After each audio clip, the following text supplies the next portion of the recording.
বন্ধুরা, lifestyle with Sanchayita চ্যানেলের আরেকটা নতুন ব্লগে সকলকে ওয়েলকাম জানাই। সকাল সকাল আজ সকাল সকাল রেডি হয়ে গেছি। আজকে বিশেষ একটা প্রোগ্রাম রয়েছে। একদম শাড়ি টাড়ি পরে নিয়েছি পোগোদের স্কুলে। তো একদিনের জন্য বলতে পারি পোগোদের স্কুলে আমি টিচার না, সেরকমও ঠিক অনেকটা না। অ্যাকচুয়ালি এই উইকটা ওই পোগোদের স্কুলে অথার্স উইক পালন করা হচ্ছে। তো প্রতিদিন কোনো না কোনো পেরেন্ট এসে একটা করে স্টোরি, মরাল স্টোরি বলা হচ্ছে, মানে বলছে আর কি। এই হলো প্রোগ্রাম। তো আজকে আমার টার্ন এসেছে। বেরোচ্ছি, পোগো নিচে চলে গেছে। এরপরে আমার একটু দেরি হয়ে গেল আজকে রেডি হতে, পোগোকে রেডি করতে, সমস্ত কিছু গুছানো বাগানো করে বেরোতে। তো যাই হোক, চলো বেরোই। কি স্টোরি বলছি না বলছি ঘুরে আসি, তারপরে তোমাদের সঙ্গে শেয়ার করছি। আমার টাইম রয়েছে 8:45 to 9 AM, মানে ওই 15 মিনিটের ডিউরেশন। তার মধ্যে বাচ্চাদের সঙ্গে ইন্টারাকশনও রয়েছে, আর তার সাথে সাথে একটা স্টোরি বলতে হবে। তো যাই হোক, একটু তো নার্ভাস রয়েছে। যতই হোক, ল্যাঙ্গুয়েজের একটা প্রবলেম আমি স্বীকার করছি আছেই। এখানে সবাই বাচ্চারা কন্নড়, আর ম্যাক্সিমাম বাচ্চা কন্নড় বোঝেও না। তো Kannada second language, first language English. তো পুরো ব্যাপারটা সত্যি কথা বলতে ইংলিশে বোঝাতে আমার একটু অসুবিধা হবে। তো যাই হোক, চেষ্টা করি। চলো বেরিয়ে পড়ি আপাতত। পোকো নিচে চলে গেছে অলরেডি ওর বাবার সাথে, আমি জাস্ট বেরোচ্ছি। এই চলো। পোগোকে স্কুলের কাছে এসে গেটে ছেড়ে দিলাম, ও ভেতরে চলে গেছে। এখন প্রেয়ার লাইন চলছে। প্রেয়ার লাইন শেষ হলে আমাদেরকে একে একে ভেতরে ঢুকিয়ে অফিস রুমের ভেতরে বসানো হয়েছে। একে একে উপরে টার্ন আসবে, তারপরে ক্লাসরুমে যেয়ে আমরা বলবো। একটু টেনশন হচ্ছে বই কি আর করা যায়, কিন্তু ওই আর কি, সব কিছুই ঠিকঠাক হবে এই আশায় নিয়েই বসে আছি। ফিরে এসেছি, বেশ অনেকক্ষণই হলো। 9:45 থেকে শুরু হওয়ার কথা ছিল, কিন্তু হয়নি আর কি। 9:10-15 থেকে স্টার্ট হলো। 9:30 অবধি ফ্রি হয়ে গিয়েছিলাম, তারপরে বাড়ি এলাম। অনির্বাণ বেরোলো, তারপর তোমাদের সঙ্গে শেয়ার করছি কেমন ছিল এক্সপিরিয়েন্স। তো সত্যি কথা বলতে খুব ভালো একটা এক্সপিরিয়েন্স। এই প্রথমবার পোগোর ক্লাসরুমের ভেতরে যেতে পারলাম। প্যারেন্টস টিচার মিটিংয়ে যাওয়া একটা আলাদা, আর এইভাবে বাচ্চাদেরকে গল্প বলতে যাওয়া বা কিছু একটা লেসন দিতে যাওয়া, এটা আলাদা। তো খুব ভালো একটা এক্সপিরিয়েন্স হলো। আর আমাকে দেওয়া হয়েছে এই সুন্দর একটা কার্ড। দাঁড়াও, তোমাদের সঙ্গে শেয়ার করছি। এখনো পর্যন্ত আমি শাড়িটা খুলিনি। এই শাড়িটা আমার এত পছন্দের, মানে আমি এটা পরার সুযোগ খুঁজে বেড়াই। আমার মনে হয় রোজ, মানে এমন পরপর যদি 5টা ওকেশন পরে 5টা ওকেশনে আমি এই শাড়িটা পরে যেতে পারবো। তো যাই হোক, চলো তোমাদের সঙ্গে শেয়ার করি। উপর থেকে তো পুরোটা হ্যান্ডমেড দেখতেই পাচ্ছ। আর কি লেখা রয়েছে দাঁড়াও দেখাচ্ছি। Thank you for sharing your time, stories and smiles with us. এই হলো ভেতরটা। Thank you for being a part of our celebrating Indian authors week.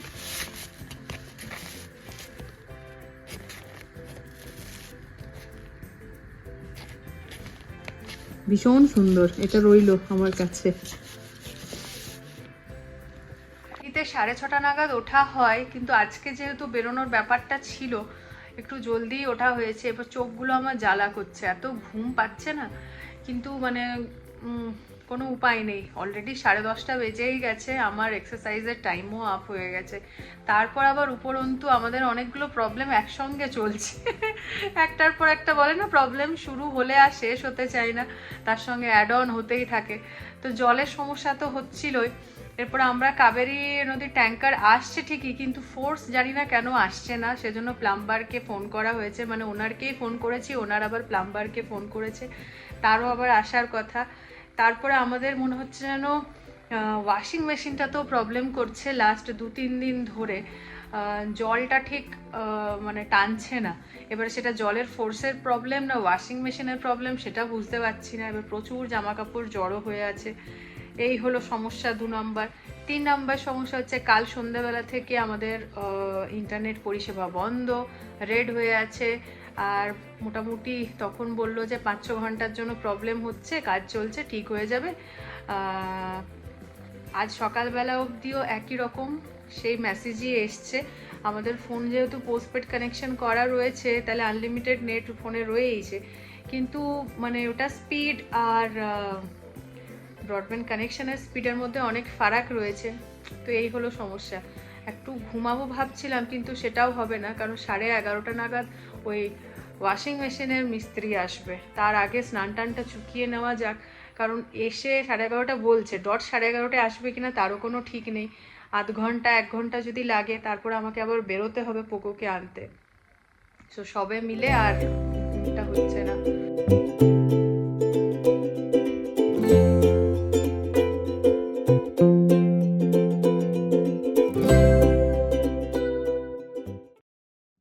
আজকে আমার জলখাবারটা একদম দেশি স্টাইল হয়ে গেছে। অনির্বাণ আর পোগোকে স্যান্ডউইচ দিয়েছিলাম। আমার আসলে কি হলো বলো তো, একটু বাঁধাকপির তরকারি কালকে রাতে রয়ে গেছে, আর এইটুকুটা ফেলে দিতে ইচ্ছা করছে না সত্যিকারে, সবজিপাতির যা দাম। আর ফ্রিজে রেখে দিলে ওই রাখাই হয়ে যাবে, এইটুকুটা আর বার করানো হবে না, 2 দিন পরে সেই ফেলাই যাবে। তাই ভাবলাম যে একটু মুড়ি দিয়ে খেয়ে নিই। এমনিতেই বাঁধাকপির সাথে মুড়ির কম্বিনেশনটা চূড়ান্ত। আর চানাচুরও যখন চলে এসেছে পুরুলিয়া থেকে, তখন খাওয়া যেতেই পারে মুড়িটা। একটু ছোলা ভিজা নিয়ে নিলাম, আর শশা কাঁচা লঙ্কা তার সাথে। 0 প্রোটিন বলতে পারে না, প্রোটিন একটু ছোলা ভিজা আছে, অল্প হলেও প্রোটিন রয়েছে। প্রোটিন ছাড়া খাবার মানে কোনো মিলই নেওয়া উচিত নয়। আমি চেষ্টা করি আমার প্রত্যেকটা মিলে যাতে একটু করে প্রোটিন থাকে। আজকে প্রোটিনের পরিমাণটা ব্রেকফাস্টে একটু কমই আছে, কিন্তু ছোলা ভিজাটা আছে। মেকানিক এসে ঘুরেও গেল, তার মধ্যে আমাদের কয়েকটা জিনিস চেঞ্জ করতে হবে বলা হয়েছে। আজকে তো আর হলো না, দেখা যাক কালকে আবার আসবে বলেছে সেই জিনিসগুলোকে নিয়ে। ওয়াশিং মেশিন সারতে আরবান কোম্পানি থেকে এসেছিল লোক, কিন্তু কি বলতো, ওই চেঞ্জ করতে হবে, যেটার ইস্যু হয়েছে জলটা টানছে না, সেটা চেঞ্জ করবে, কালকে আসবে, সে কারণে আবার। তো যেটা বলেছিলাম সেটাই হলো, আমার চোখটা লেগেই গিয়েছিল, দেখতে পাচ্ছ মুখ চোখের অবস্থা দেখে। ওই আরবান কোম্পানির লোকের আসার কথা ছিল 11:30টার সময়, এসেছে 11:45। অনির্বাণ ফোন করেছে, তখন ঘুম ভেঙেছে আমার প্রায় আধ ঘন্টা, 11:15 থেকে 11:45 অবধি ঘুম দিয়ে দিয়েছি। এত মাথাটা ব্যথা করছিল, চোখগুলো জ্বলছিল। তো যাই হোক, রান্নাটা তো করতে হবে কিছু একটা। ফ্রিজে অনেকটা চিকেন ছিল, আর আজকে না হলে এই চিকেনটা আর খাওয়াই হবে না। কাল ধরো বৃহস্পতিবার হবে না, শুক্রবারে দিদি আছে এখন, তাহলে ননভেজ তো হবে না।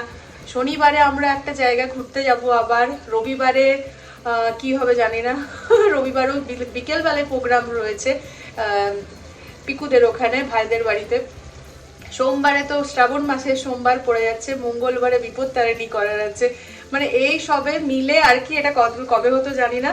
ওই জন্য আমি আর পোগো খাবার হলেও আজকে চিকেনটা বানিয়ে নিচ্ছি।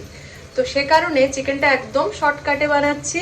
কুকার, প্রেশার কুকার চিকেন বলতে গেলে এটা আরেকটু টুইস্ট, প্রেশার কুকার পোলাও।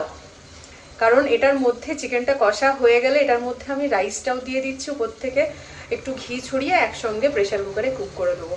তোমরা তো জানোই আমি 1 পট মিল বানাতে ভীষণ পছন্দ করি, আর পোগো খেতেও খুব ভালোবাসে। তাই চেষ্টা করি সবসময় শর্টকাটে এই 1 পট মিলগুলো বানানোর, যেগুলো পুষ্টিগুণ সমৃদ্ধ থাকবে ভীষণভাবে।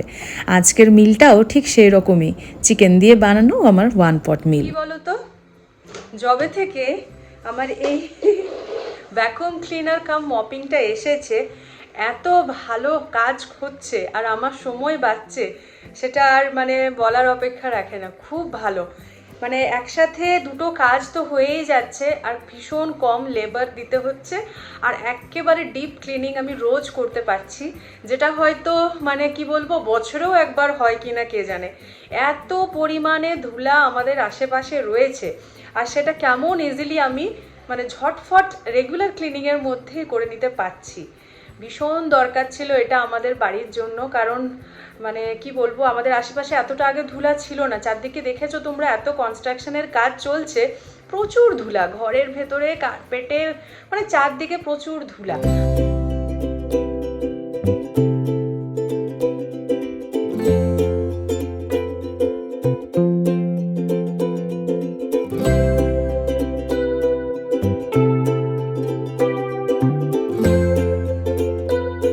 না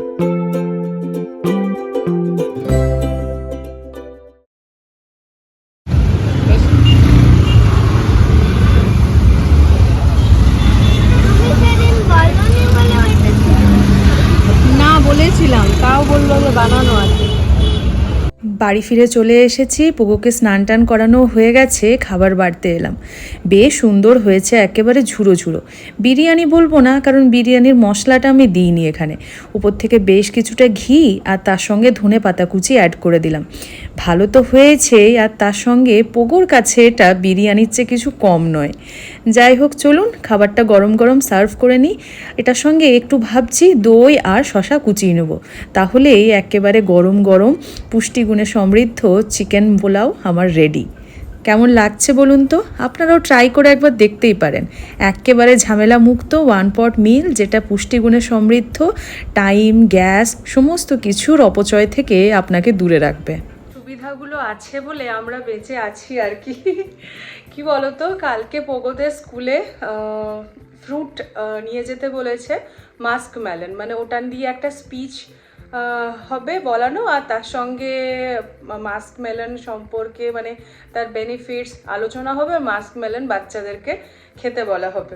তো সে কারণে মাস্ক মেলন বাড়ি থেকে কালকে সেকেন্ড টিফিনে নিয়ে যেতে বলেছে।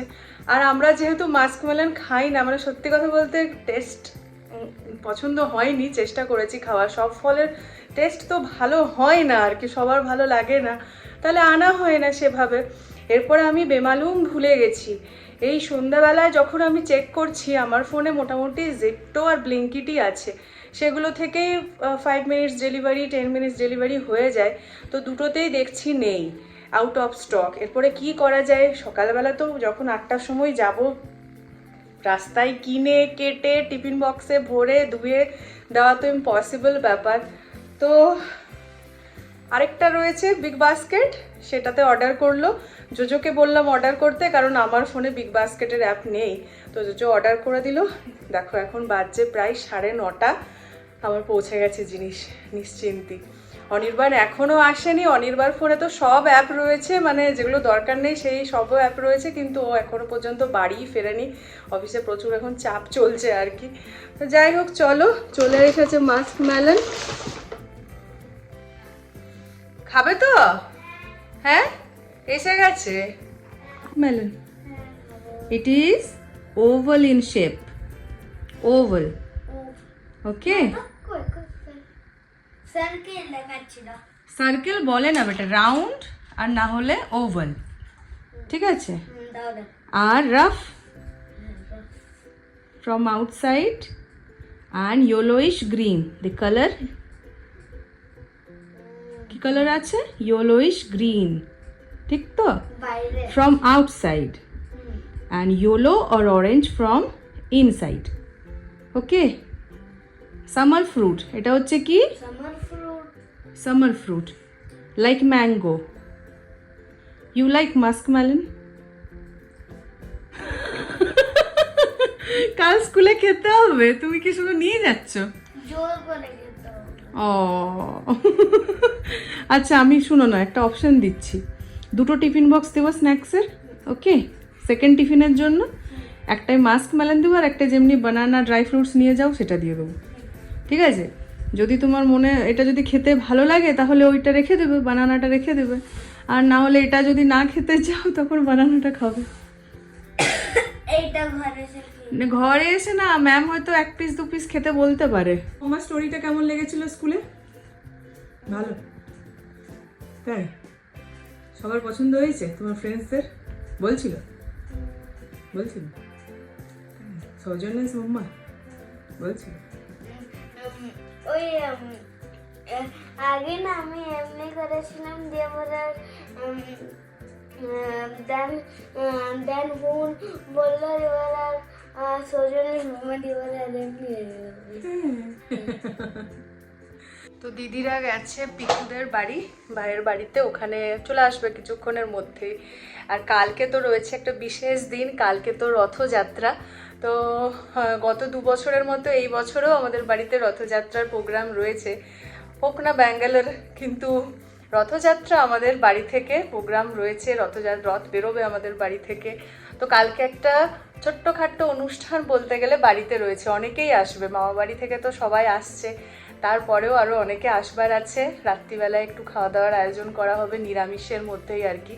তো খুব ভালো কাটবে কালকের দিনটা। আর দুটো রথ আসছে, একটা আমাদের রথ আর একটা পিকুরও রথ রয়েছে, এবছর প্রথম ওরাও রথ বার করবে। তো এখান থেকেই আর কি, এখানে সমস্ত বাচ্চা কাচ্চা দেখেইছো বিকেলবেলার পরিবেশটা কি সুন্দর থাকে। আর রথ টানার ব্যাপারটা বাচ্চাদের মধ্যেই বেশি ভালো লাগে আর কি, সবাই মিলে একসাথে মজা করবে, আমরা নিচে নামাবো, আমাদের এই আশেপাশের গলিতে ঘোরাবো। এখানের ব্যাপারটা কে জানে ওদের কাছে, এখানের বাচ্চাদের কাছে নতুনই হবে, কিন্তু সমস্ত কালচার জানা দরকার। আমরা যে যখন একটা অন্য জায়গায় যাই সেখানের কালচার সম্পর্কে একটু একটু করে জানি। একটা বেঙ্গলি ফ্যামিলি এখানে রয়েছে। দেখো, রথযাত্রা এখন শুধুমাত্র উড়িষ্যায় সীমাবদ্ধ না, পুরীতে জগন্নাথ ধামে সীমাবদ্ধ না, আমাদের বেঙ্গলেও খুব ভালো রকমভাবে সেলিব্রেট করা হয়। তো আমরাও সে কারণে করব, মানুষজন এখানে জানবে আমাদের কালচার সম্পর্কে, বেঙ্গলের কালচার সম্পর্কে। এমনিতেই খুব ভালো আর কি, আমার সঙ্গে একটা এখানে মানুষজনের বিকেলবেলা যখন বেরোয় একটা খুব ভালো বন্ডিং হয়েই গেছে ইতিমধ্যেই। তো দেখা যাক কালকের দিনটা কীরকম কি হয়। চলো কিছুক্ষণ আরও পড়াশুনো করানো যাক, অনির্বাণ এখনও আসেনি, সেই কখন সকালবেলা গেছে। চলো।